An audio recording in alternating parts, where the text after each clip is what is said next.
मराठ्यांचं भगवं वादळ आता मुंबईच्या दिशेने धडकायला सुरुवात झालेली आहे आणि सध्या आझाद मैदानावर मी आहे। आझाद मैदानावर सुद्धा बऱ्यापैकी आंदोलकांची गर्दी आपल्याला बघायला मिळते आहे। आझाद मैदानावर आता मनोज जरांगे पाटील येणार का हा प्रश्न सर्वांना आहे। त्यांची प्रतीक्षा या ठिकाणी केली जाते। अनेक आंदोलन महाराष्ट्राच्या कानाकोपऱ्यातून आता आझाद मैदानात जमायला सुरुवात झालेली आहे। आझाद मैदानाच्या आजूबाजूला पोलिसांनी कडेकोट बंदोबस्त देखील ठेवलेला आहे। मात्र आता प्रतीक्षा आहे ती म्हणजे शिष्टमंडळासोबत जरांगे पाटील यांची नेमकी काय चर्चा झाली आहे, त्यानंतर जरांगे पाटील यांचा पवित्रा काय आहे, त्यानंतरची स्थिती आझाद मैदानात कशी असेल हे निश्चित होणार आहे। सध्या आपल्यासोबत मराठा मोर्चाचे समन्वयक आहेत विनोद पवारजी। विनोदजी, सध्या काय स्थिती आहे, आंदोलकांमध्ये काय भावना आहे आणि कसली प्रतीक्षा केली जाते? आज मुंबईत आझाद मैदानात हे आंदोलन धडकणार आहे का की मुंबईच्या वेशीपर्यंत येऊन मुंबईमध्ये येऊन आझाद मैदानात न येता ते परतणार आहे? ज्या पद्धतीने हे आंदोलन चालू आहे मागचे 4 ते 5 महिने आणि मनोजदादांनी ज्या पद्धतीने सपाटा लावलेला आहे कार्यक्रमांचा, मला इथे शब्द दिलेला आहे की मुंबईत येऊन आपल्याला गुलाल उधळायचाच आहे आणि मग याच पार्श्वभूमीवरती इथे तयारी झालेली आहे। हे स्टेज आम्हाला कदापिही त्याचं मंडप करायचं नाहीये, कारण आम्हाला इथे मनोजदादांना पुन्हा उपोषण करण्यासाठी भाग पाडायचं नाहीये किंवा बसवायचं नाहीये। हा स्टेज जो आहे, ही वास्तू जी आहे, इथे आज गुलाल उधळलाच गेला पाहिजे आणि याच भावनेने सर्व मराठा समाज इथे बसलेला आहे। आज दादाजी भावना आणि ज्या पद्धतीने आज मराठा समाजासाठी लढतायत आणि आता शिष्टमंडळाशी जे त्याच्या बोलणं चालू आहे, आम्हाला एवढंच सांगायचं की ज्याच्यामधून सकारात्मक चर्चा निघावी। राज्य सरकारने 2 पावलं पुढे यावं। आज 26 जानेवारी आहे, आज प्रजासत्ताकच्या दिनी 75वा प्रजासत्ताक दिन आहे आणि आजच्या दिवशी तरी मराठा समाजाला आरक्षण मिळावं। आज जर तुम्ही बघाल तर सर्वांना अशा नोटिसा आलेल्या आहेत आम्हाला। हे नोटिसा नाही तर हे आमचं प्रमाणपत्र आहे। हे आज आम्ही घरी जाऊन याचं फ्रेम करून लावणार आहोत, कारण हे आमचे जेव्हा आमच्या ज्या नंतरच्या जनरेशन येतील ते बघतील की मराठा समाजाच्या कार्यामध्ये आमच्या आई वडिलांनी किंवा बाकी आमच्या भावांनी तिथे काम केलेलं होतं आणि त्यांनाही सर्टिफिकेट्स मिळालेले आहेत। अशा माझ्याकडे तर जरा जास्त सर्टिफिकेट झालेले आहेत, पण हे जे सर्टिफिकेट्स आहेत हे आपल्याला वापरायचे आहेत, आपल्याला चांगल्या कामासाठी वापरायचे आहेत, कारण आपण समाजाचं चांगलं काम करतो। आपण कुणाचं घर तोडत नाही, कुणाचं घर फोडत नाही। आम्हाला तुम्ही नोटिसा दिल्यात, आम्ही त्या अगदी चांगल्या अंतर्मुख मनाने आम्ही त्या स्वीकारल्या, पण आम्ही आमचा गड सोडला नाही। काल देखील आम्हाला इकडनं चले जावचाच नारा दिला होता की तुम्हाला ग्राउंड खाली करावं लागेल। आम्ही बोललो ग्राउंड खाली होणार नाही, आम्ही मैदान सोडणार नाही। आणि मग त्याच पार्श्वभूमीवरती सर्व माझ्या शिलेदारांनी इथे संपूर्ण किल्ला लढवला। आम्ही न्यायिक लढाई लढलो आणि 2 तासानंतर त्यांना शेवटी सांगावं लागलं की आपल्याला सहकार आणि समन्वयाच्या स्वरूपातच इथे काम करावं लागेल आणि आम्ही ती आपल्या मराठा समाजाची मनोजदादा जरांगेच्या ताकदीची ती विजय होता हे आम्हाला सांगताना बरं वाटलं। मात्र आज गोड बातमी मिळणार का प्रजासत्ताक दिनाची? आजच्या दिवशी मराठा समाजाला गोड बातमी मिळणार का? शिष्टमंडळाची शिष्टाई सफल होती असं वाटतंय का? मनोजदादा जरांगे पाटील आज तिथे शिष्टमंडळाशी बोलतायत।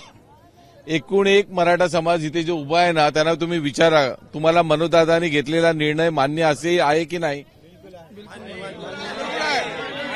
आणि तो जे निर्णय घेतील तो आम्ही मान्य करू, त्याच्यामध्ये आम्ही किंतु परंतु कुठलाही ठेवणार नाही। तुम्ही म्हणताय की आझाद मैदानात आज गुलाल उधळला जाईल, म्हणजे एकंदरीत आंदोलन या ठिकाणी उपोषण आंदोलन या गोष्टी बघायला मिळण्याच्या ऐवजी केवळ यशाचा उत्सव साजरा करणार का मराठा समाज?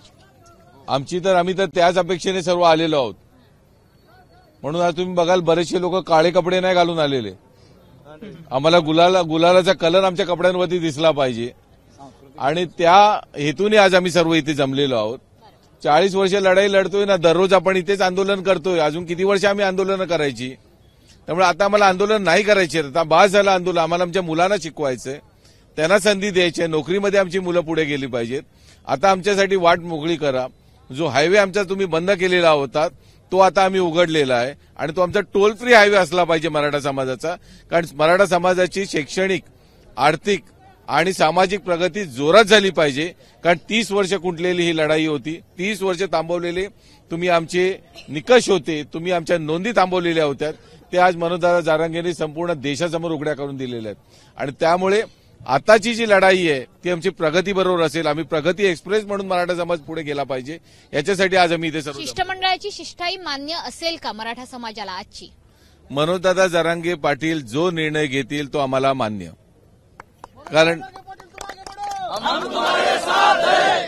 कारण एका माणसावरती विश्वास ठेवल्यानंतर मान्य अमान्याचा प्रश्नच नाही. त्यांनी जो निर्णय घेईल तो आम्हाला सर्वांना मान्य. माझ्यासारखा माणूस तरी मी त्याच्यामध्ये कुठलाही किंतु परंतु करणार नाही. कारण जो माणूस प्रामाणिकपणे कष्टाने आणि एवढं परिश्रम घेऊन जर समाजासाठी लढतोय तर त्याच्या कुठल्याही प्रश्नावरती त्यांनी कुठल्याही कृतीवरती आम्ही अविश्वास दाखवूच शकत नाही. त्यांनी जो निर्णय घ्यावा त्याच्याबरोबर आम्ही तरी त्यांच्यासोबत आहोत. सकारात्मक निर्णय झाला, सकारात्मक बाजू समोर आली मराठा समाजाच्या बाजूने, तर विजयोत्सवाची काय तयारी केली आझाद मैदानात?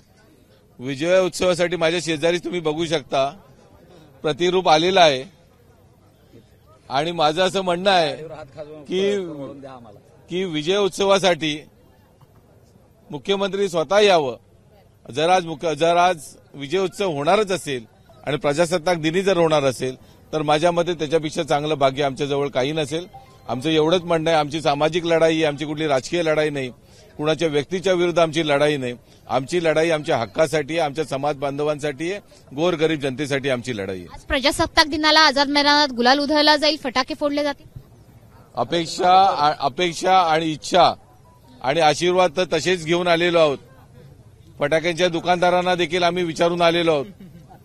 फक्त प्रश्न असा आहे की तिकडे एकदा होकार मिळाला की राम जन्मभूमीच्या आपल्या त्या दिवशी स्थापनेच्या दिवशी जेवढे फटाके उधळले नसतील त्याचे दुप्पट फटाके महाराष्ट्रात उधळले जातील. त्याच्यामुळे आज प्रजासत्ताक दिनाच्या दिवशी मराठा समाजाला गोड बातमी मिळावी, सकारात्मक निर्णय व्हावा आणि सोबतच मनोज जरांगे पाटील जो निर्णय घेतील तो संपूर्ण निर्णय आम्हाला मान्य असेल अशी भावना आता आझाद मैदानातून व्यक्त केली जाते. आझाद मैदानात पुन्हा एकदा जर आपण चित्र बघितलं तर मराठा समाजातल्या आंदोलकांची मोठी गर्दी आता आझाद मैदानात हळूहळू व्हायला सुरुवात झालेली आहे. मात्र मनोज जरांगे पाटील नेमका काय निर्णय घेत आहेत याकडे आता संपूर्ण मराठा समाजाचं लक्ष लागून राहिलेलं आहे.